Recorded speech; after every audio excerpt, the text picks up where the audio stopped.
Hey guys, John with Off-Grid Homesteading here. Got some information. I was actually mowing with that crazy little mower over there, and anyway, the blades had gotten dinged up, and anyway, long story short, kicked up a couple rocks, and those rocks flew over and smashed into 2 of our 9 panels.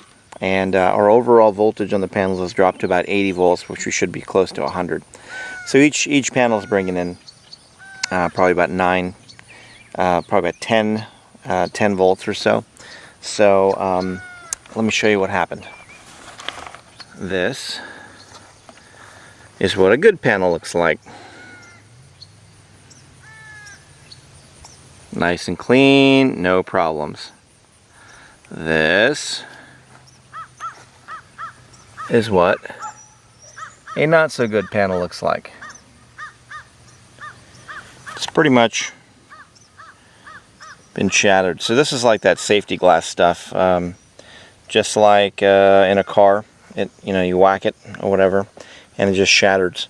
So somehow this material is all glued to the. There you go. Now you can see it better.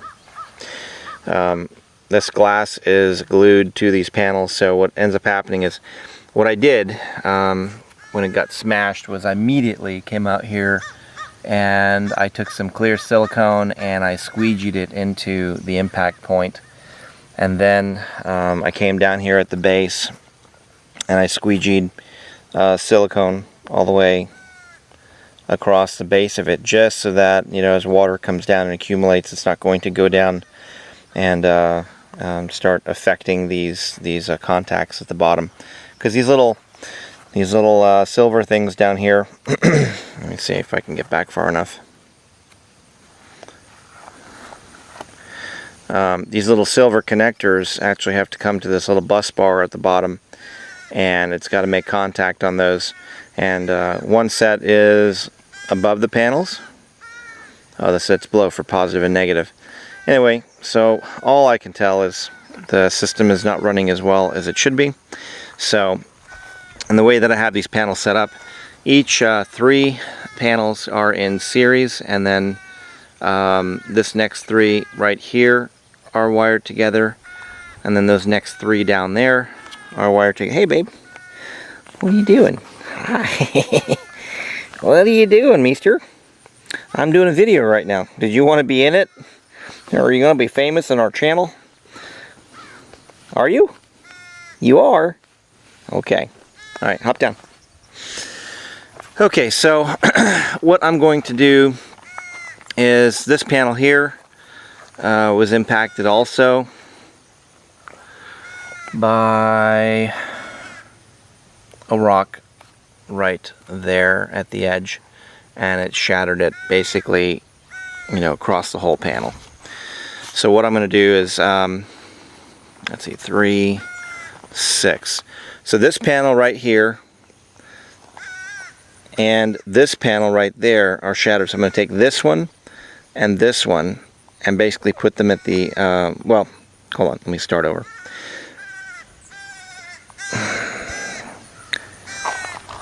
On the top of our trailer, we have one more solar panel right there.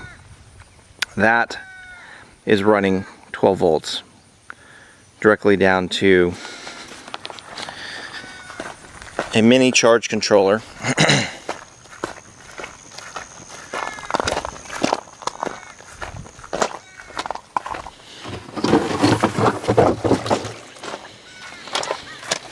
Okay, so I've got a mini charge controller down here. It's the Windy Nation P30L, and that's coming directly to this unit here. So what I'm going to do, and that goes and charges, keeps our deep cycle RV battery topped off. Okay.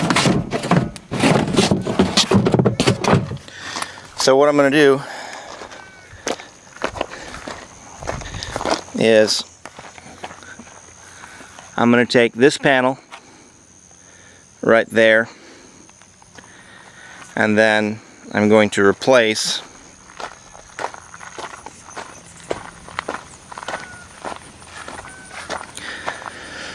this panel right here. So then we'll only have one solar panel right there. That's about it. I may even just disconnect that one and see if it actually makes any kind of a difference. But by replacing this and these 3 panels that are in series, that should increase our voltage, and then I will have to buy another one, and then this panel here, which is now reduced in output, I will probably use as a project for somewhere else. Maybe where's our other deal? Maybe I'll take it and I'll place it over there on our shed as a project for some other stuff. So that's what I'm going to do today.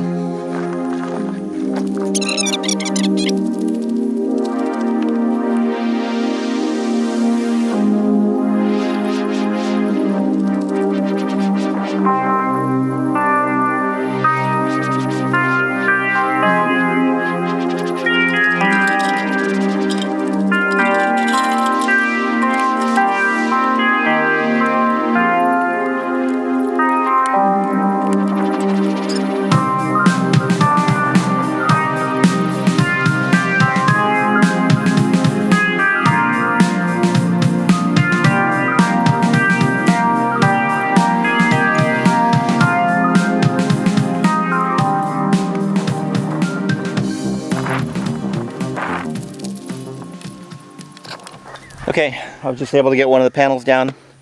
Kelly was doing something on the inside, so just make sure if you're coming down the ladder like that, you keep your weight forward, because these things are about 50 pounds a piece and could have easily fallen backwards.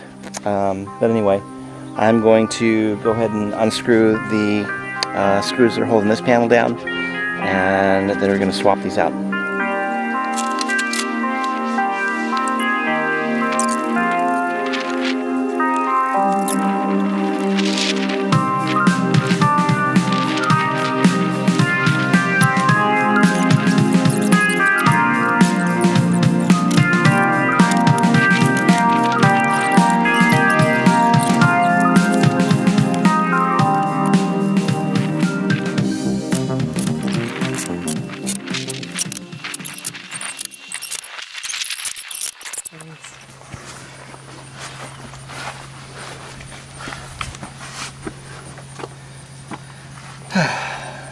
Okay, so we have the new panel in place, and these are your MC4 connectors.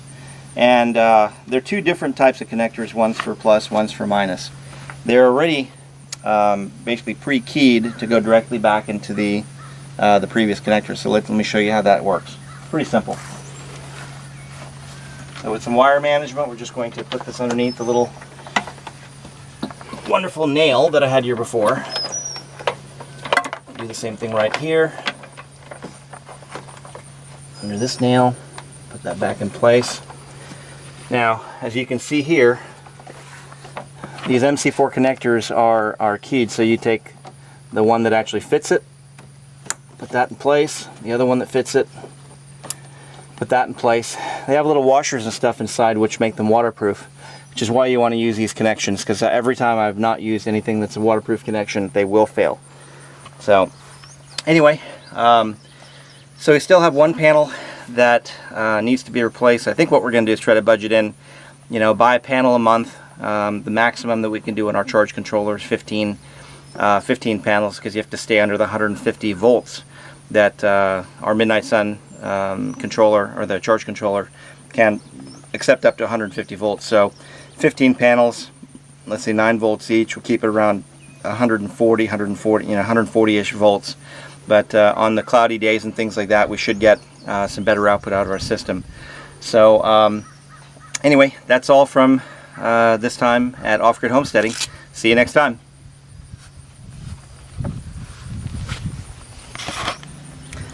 Okay guys, I'm going to show you in this video how to check to see if your solar panels are producing any energy at all. This is one that we pulled out of this array over here, and replaced one of the 2 panels that I took out with the lawnmower. But anyway, so what I'm going to be doing is just checking the voltage on here, because I'm going to be putting it back onto the top of the trailer over there with a small charge controller that keeps our 12-volt batteries and stuff topped off. So let's do this. Here's the wiring from behind the panel. This is a voltmeter. Okay. So what I'm going to do is, this one says plus, this one says... The voltmeter kind of fell down. Oh. Let's do... If you wanted to show something. Try to keep it high up as we can. Okay. If you get you need to put your meter onto 200 DC, because this panel here actually produces more than 20 volts, more than 12. Okay. So you can see right now it says negative 34. So I have my leads reversed. That's positive. That's negative. Okay. So you see the panel's actually generating 34 volts coming into it right now. What's it supposed to produce? About that. Okay. So if I start getting in front of the panel, you'll see the voltage and stuff will drop off.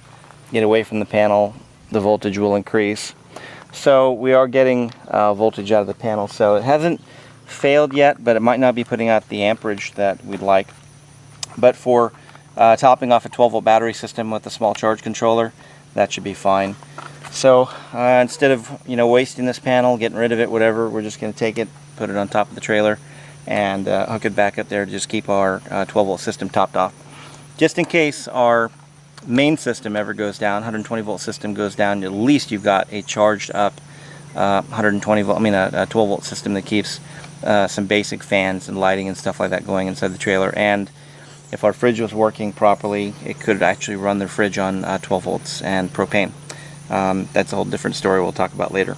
So anyway, that's how you check your panels for voltage. Hope that helps you. So this is a working panel. Might not be at full optimization, but it is working. Now there are some videos on how to change your glass and stuff out. You can probably YouTube those. I don't think I'm going to mess with that. That's going to be a big project. I don't want to mess with it right now. So anyway, thanks for watching our channel. Have a great day.